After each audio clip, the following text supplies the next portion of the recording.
Hey, it's me. It's Mr. Wells. We have Agatha Christie, Murder on the Orient Express. It's Friday afternoon when I'm recording this. And so, without further ado, we're going to go to part two, chapter 14, Evidence of the Weapon. With more vigor than chivalry, Monsieur Bach deposited the fainting lady with her head on the table. Dr. Constantine yelled for one of the restaurant attendants, who came at a run. "Keep her head so," said the doctor. "If she revives, give her a little cognac. You understand?" Then he hurried off after the other two. His interest lay wholly in the crime. Swooning middle-aged ladies did not interest him at all. It is possible that Mrs. Hubbard revived rather more quickly by these methods than she might otherwise have done. A few minutes later she was sitting up, sipping cognac from a glass proffered by the attendant, and talking once more. "I just can't tell you how terrible it was. I don't suppose anybody on this train can understand my feelings. I've always been very, very sensitive, ever since I was a child. The mere sight of blood, why, even now I get faint when I think about it." The attendant proffered the glass again. "Encore un peu, madame? You think I'd better? I'm a lifelong teetotaler. I never touch spirits or wine at any time. All my family are abstainers. Still, perhaps, as this is only medicinal." She sipped once more. In the meantime, Perrault and Monsieur Bach, closely followed by Dr. Constantine, had hurried out of the restaurant car and along the corridor of the Stamboul coach towards Mrs. Hubbard's compartment. Every traveler on the train seemed to be congregated outside the door. The conductor, a harassed look on his face, was keeping them back. "Mais il n'y a rien à avoir," he said, and repeated the sentiment in several other languages. "Let me pass, if you please," said Monsieur Bach. Squeezing his rotundity past the obstructing passengers, he entered the compartment, Perrault close behind him. "I am glad you have come, monsieur," said the conductor with a sigh of relief. "Everyone has been trying to enter. The American lady, such screams as she gave! Ma foi, I thought she too had been murdered. I came at a run, and there she was screaming like a madwoman, and she cried out that she must fetch you, and she departed, screeching at the top of her voice, telling everybody whose carriage she passed what had occurred." He added, with a gesture of the hand, "It is in there, monsieur. I have not touched it." Hanging on the handle of the door that gave access to the next compartment was a large checked rubber sponge bag. Below it on the floor, just where it had fallen from Mrs. Hubbard's hand, was a straight-bladed dagger, a cheap affair, sham oriental with an embossed hilt and a tapering blade.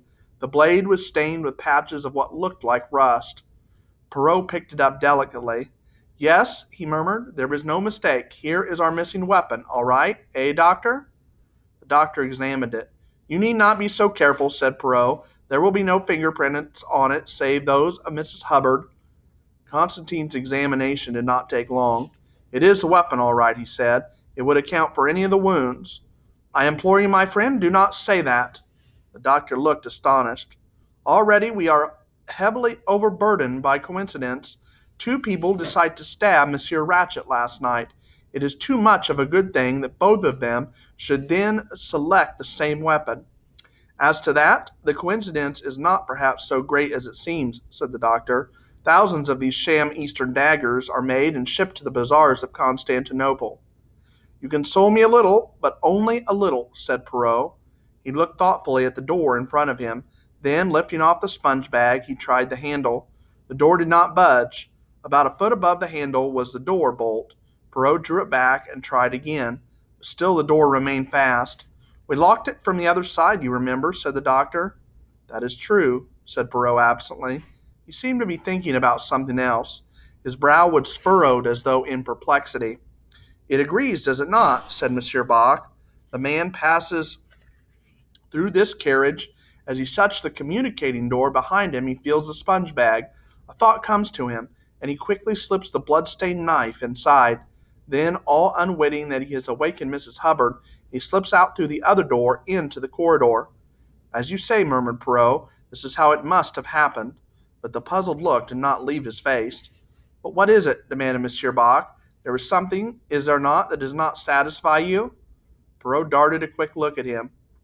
"The same point does not strike you?" "No, evidently not. Well, it is a small matter." The conductor looked into the carriage. The American lady is coming back.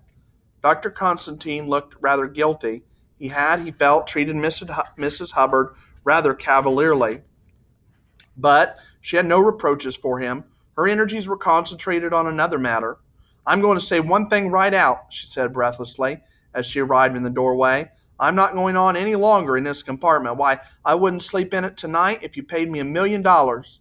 But, madame, I know what you're going to say, and I'm telling you right now that I won't do any such thing. Why, I'd rather sit up all night in the corridor. She began to cry. Oh, if my daughter could only know. If she could see me now, why, Perrault interrupted firmly. You misunderstand, madame. Your demand is most reasonable. Your baggage shall be changed at once to another compartment. Mrs. Hubbard lowered her handkerchief. Is that so? Oh, I feel better right away. But surely it's all full unless one of the gentlemen, Monsieur Bach, spoke. Your baggage, madame, shall be moved out of this coach altogether. You shall have a compartment in the next coach, which was put on at Belgrade. Why, that's splendid. I'm not an extra nervous woman, but to sleep in that compartment next door to a dead man. She shivered. It would drive me plumb crazy. Michael, called Monsieur Bach, move this baggage into a vacant compartment in the Athens-Paris coach. Yes, monsieur. The same one as this, the number 3? No, said Perrault before his friend could reply. I think it would be better for madame to have a different number altogether. The number 12, for instance. Bien, monsieur. The conductor seized the luggage. Mrs. Hubbard turned gratefully to Perrault. That's very kind and delicate of you. I appreciate it, I assure you. Do not mention it, madame. We will come with you and see you comfortably installed. Mrs. Hubbard was escorted by the 3 men to her new home. She looked round her happily. This is fine. It suits you, madame? It is, you see, exactly like the compartment you have left. That's so, only it faces the other way. But that doesn't matter, for these trains go first one way and then the other. I said to my daughter, I want a carriage facing the engine. And she said, why, Mama, that'll be no good to you, for if you go to sleep one way, when you wake up, the train's going the other.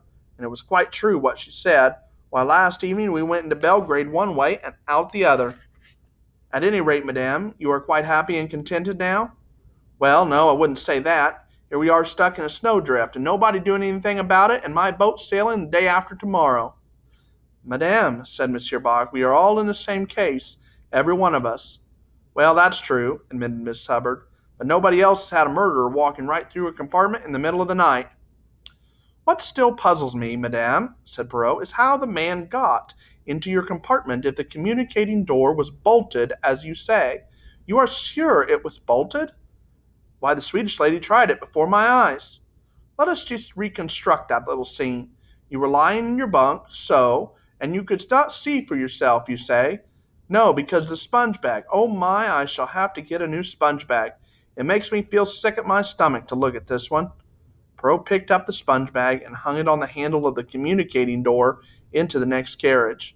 Precisamente, I see, he said. The bolt is just underneath the handle. The sponge bag masks it. You could not see from where you were lying whether the bolt was turned or not. Why, that's just what I've been telling you. And the Swedish lady, Miss Olson, stood so, between you and the door. She tried it and told you it was bolted. That's so. All the same, madame, she may have made an error. You see what I mean? Perrault seemed anxious to explain. The bolt is just a projection of metal, so when it is turned to the right, the door is locked. When it is left straight, the door is unlocked. Possibly she merely tried the door, and as it was locked on the other side, she may have assumed that it was locked on your side. Well, I guess that would be rather stupid of her. Madame, the most kind, the most amiable, are not always the cleverest. That's so, of course. By the way, madame, did you travel out to Smyrna this way?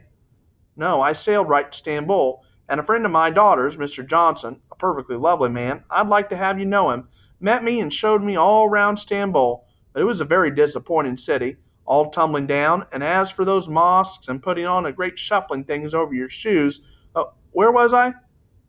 You were saying that Mr. Johnson met you.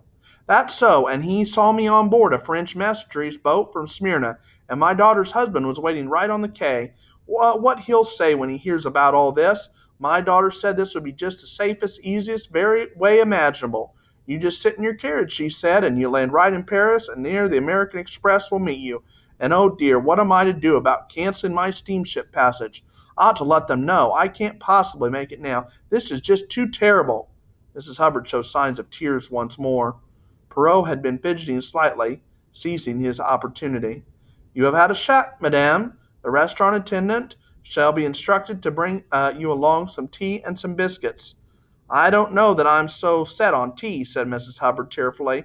"That's more an English habit." "Coffee, then, madame? You need some stimulant." "That cognac made me feel mighty funny. I think I would like some coffee." "Excellent. You must revive your forces." "My, what a funny expression. But first, madame, a little matter of routine. You permit that I may make a search of your baggage?" "What for?"